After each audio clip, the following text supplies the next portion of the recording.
buenas tardes. Hoy estamos nuevamente con Secreto de Necochea y con la historia de Puerto Quequén. Estas son las partes preliminares de lo que fue ocurriendo en la zona, donde el jesuita Cardiel en su momento la recorrió y denominó primeramente al río Quequén, el río Josep.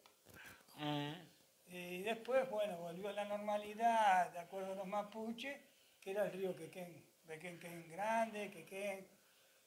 Y ahí llegamos al puerto de Quequén, cosa que ahora vamos a relatar dentro de lo que hemos recopilado después de bastante tiempo de estudios, lo que fue ocurriendo acá en la zona. Y un poco Marcelo va a ser el portavoz.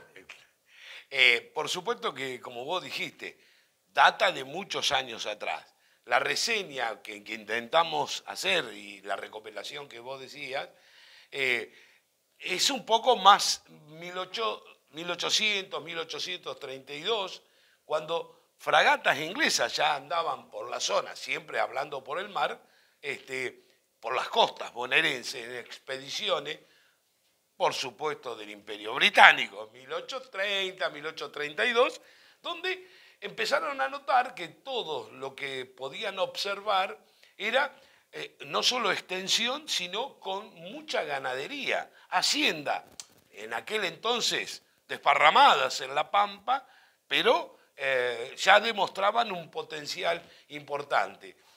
Y ya el gobierno en 1836, un ingeniero Silveira empezó a estudiar lo que es la desembocadura de hoy el puerto Quequén.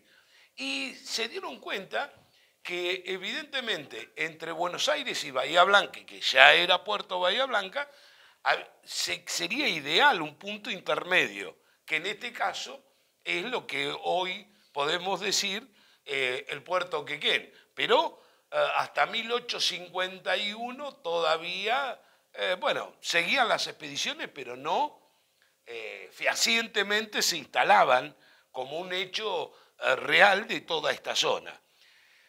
Por supuesto que fueron pasando el tiempo con los gobiernos de Rosa, distintos tripulantes que se fueron acercando, tripulaciones y barcos, para que poder de alguna manera lograr un asentamiento.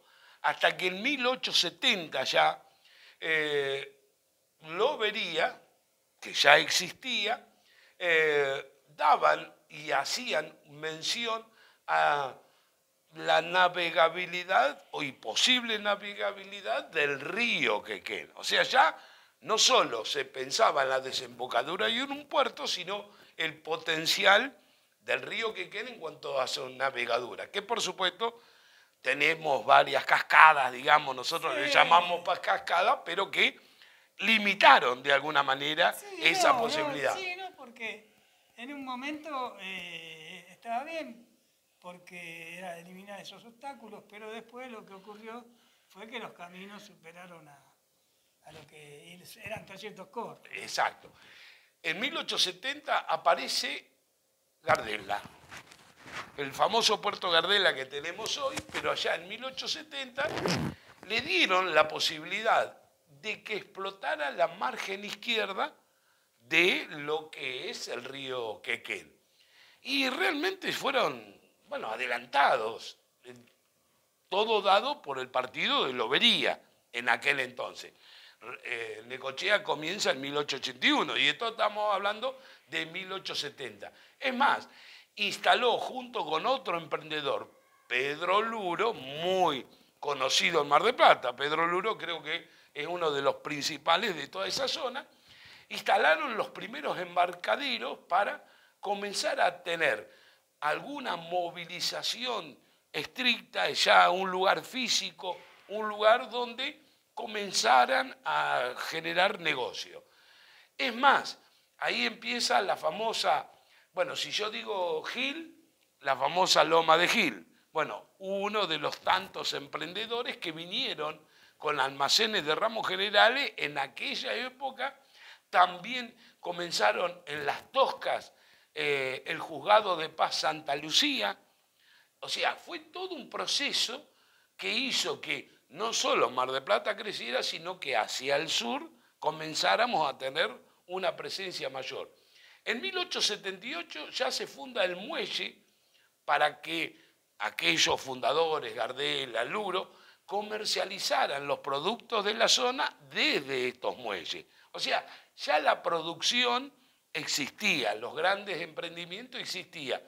Por supuesto que la fundación de Necochea en 1881, Ángel Gardela mejoró, generó un mayor movimiento, siendo que ya no solo un lugar donde comenzaban a verse distintas actividades, es más, también empezaron a haber naufragios, empezó a existir una navegación más continua.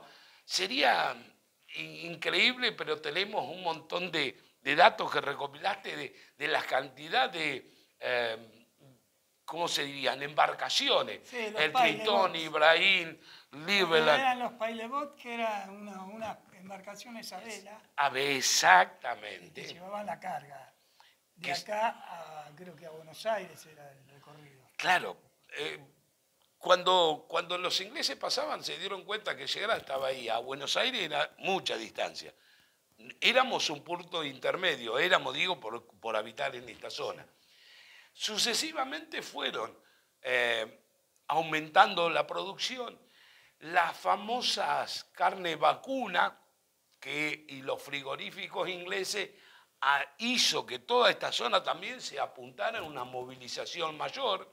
Es más, en 1876 el vapor frigorífico, carnes congeladas se llevaban a Burdeos desde los saladeros y congelados después.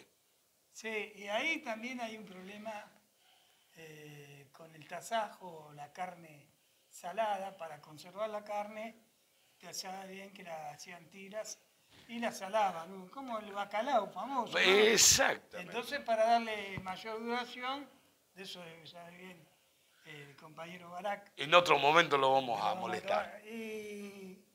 Pero con el barco frigorífico se empieza a evitar ese trabajo y se la llevan en frío directamente la carne.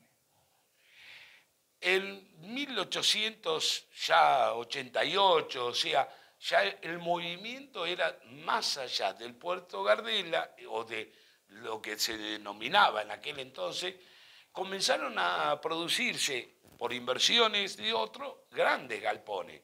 ¿Para qué? Todo se hacía en bultos, 700.000 bultos para después cargarlo. No se hablaban de toneladas como se hacía o se hace habitualmente. Ya cuando lograbas tener a 4.000, 6.000 bultos, significaba que necesitabas embarcaciones mucho más, ¿cómo diría? Los bultos serían las bolsas, ¿no? Claro, y poder levantarlas, trasladarlas de forma. 1,50 m en el invierno se pagaba, 1,50 p, perdón, se pagaba en el invierno todo lo que era cerdo, cueros, plumas. Esa era una tarifa en determinados lugares en el puerto. Superaba o disminuía después de acuerdo a la época y si había más o menos producción. Pero en aquel entonces eran centavos los que se modificaban. 1,50 p de aquella época, a lo sumo, era 16 centavos de baja o de suba, de acuerdo a la cantidad de productos que había. Las embarcaciones debían superar un dato que aún hoy todavía lo tenemos presente: bancos de arena, que estaban en la desembocadura precisamente del río Quequén. Algunos dicen que hasta el río se modificaba, la desembocadura, cuando el banco de arena era realmente imponente, cambiaba hasta el curso de la salida del río. hoy en día vemos en la escollera sur el banco de arena que pasa por sobre la escollera. Así que desde aquel entonces ahora nada ha modificado. Y así sucesivamente fueron modificándose o llevándose distintos, hasta que apareció producción de trigo, ya los establecimientos empezaban a mover otro tipo de productos, cabezas de ganado, vacunos, equinos, lanares, porcinos, y todo era a través de embarcaciones. En aquel entonces los caminos eran, inexistentes, existían, pero en cuanto al tiempo de traslado. Y así fue como... Se habla que había una diferencia sideral con respecto al traslado terrestre y al traslado del barco. Exactamente. Parece mentira, ¿no? Uno dice el barco va más lento, pero en aquellos tiempos, en un barco en 8 días, creo que estaban en Buenos Aires, y para llevarlo por por tierra carreta eran 20 días. Claro, era muchísimo. Y hay una fecha, 1888. Antonio Noguera hace mención a la posibilidad ya concreta de que se instale un puerto, que se empiece a trabajar definitivamente con un puerto que tuviera un ancho de entrada entre 100 y 50 metros para que las embarcaciones no tuvieran inconveniente, las mejoras, que la altura de olas, las mareas no les afectara, sino que tuvieran mayor posibilidad de ingreso. Y es así que el Poder Ejecutivo Nacional hace el pedido de la construcción del puerto y canalización del puerto Quequén, incluye un proyecto y una inversión 5 millones de pesos oro. O sea, si tuviéramos la forma de generarlo y traerlo eso, estamos hablando de una inversión increíble. O sea que fuimos, digo, como zona, realmente favorecidos con esta inversión. Claro, muy importante dentro de Puerto Quequén. Exacto. Y todo este movimiento comienza a partir de toda esa fecha, donde el crecimiento ya cambia en cuanto a la rapidez del mismo. Tenemos mucho más para contar, pero cuando hiciste la reseña, Carlos, ¿qué es lo que viste de todo este aspecto? La historia. No, ya sé, pero digo... no lo tenemos. Es la burocracia, las indecisiones y la pérdida de tiempo en todo lo que es el desarrollo, ¿no? de este puerto. O sea, siempre había demoras. Hasta que hasta que vos tenés acá la cronología, ¿cómo va continuando? No sé cómo andaremos en tiempo. Sí, por ahí ya estamos en tiempo. Pero podemos dejar hasta 1890 más o menos como que todo ese esfuerzo del gobierno nacional empieza ya a generarse distintas acciones. La conveniencia de generar Bahía Blanca, Buenos Aires y ya definitivamente la ubicación. Por eso la inversión o el presupuesto de 5 millones de pesos en oro, para que ya 1890, 1899, la desembocadura ya del río Quequén ya tomó un aspecto distinto, hubo un cambio de transformación y el desarrollo permanente de toda la zona y del puerto, donde se incorporaron ya muchas empresas y que hicieron aquello que Gardela y compañía habían comenzado tiempo atrás. Te apures porque hubo varias formas de salir los barcos, porque en un momento hay una inundación y corrige la salida del puerto, una inundación muy fuerte. Entonces, en lugar de salir al este, porque primitivamente salían al este, o sea, bordeando el hotel Quequén. Claro, del lado de Quequén. Del lado de Quequén, siempre fue así la salida. Sí. Del lado de Quequén, y después cuando viene esa inundación grande, le abre derecho y sale directo al mar. Más al sur, digamos. Sí, más al sur, sí, sí. Claro. Y en un momento, para entrar los barcos, ¿cómo entraban los barcos?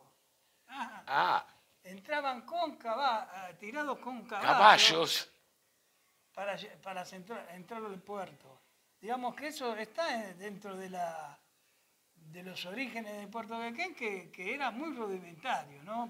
Y muy trabajoso poder sortear la boca, que la famosa boca del río Quequén, que fue trasladándose año a año, que era el principal defecto. Claro, el inconveniente. En 1893, el marino genovés Francisco Porchetto fue nombrado y sería el primer práctico encargado de entrar los barcos a puerto.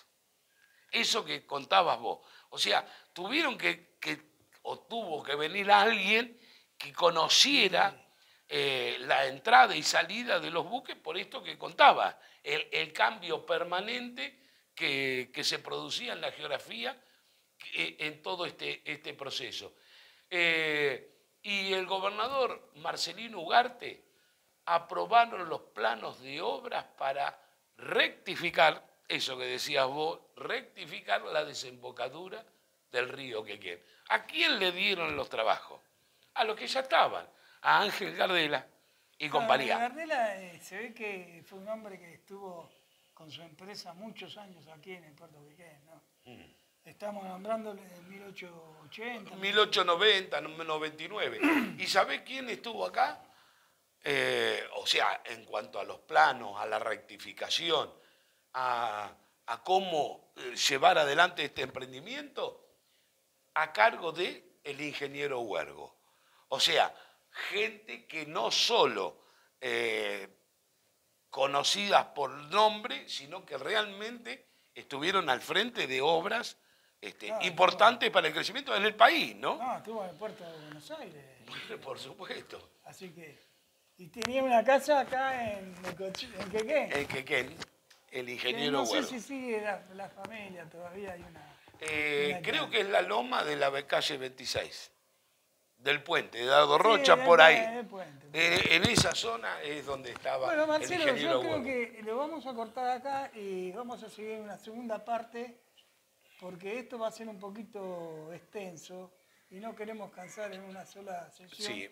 a los Cronológicamente empezaríamos a partir del 1900, para que nos quede más o menos una fecha de origen. Esto fue lo anterior hasta el 1900 que podemos ver el desarrollo después del puerto Quequén. Bueno, a nuestros oyentes esperen la segunda parte y ya continuaremos. Y que se suscriban. Sí, Que se ninguna suscriban. duda.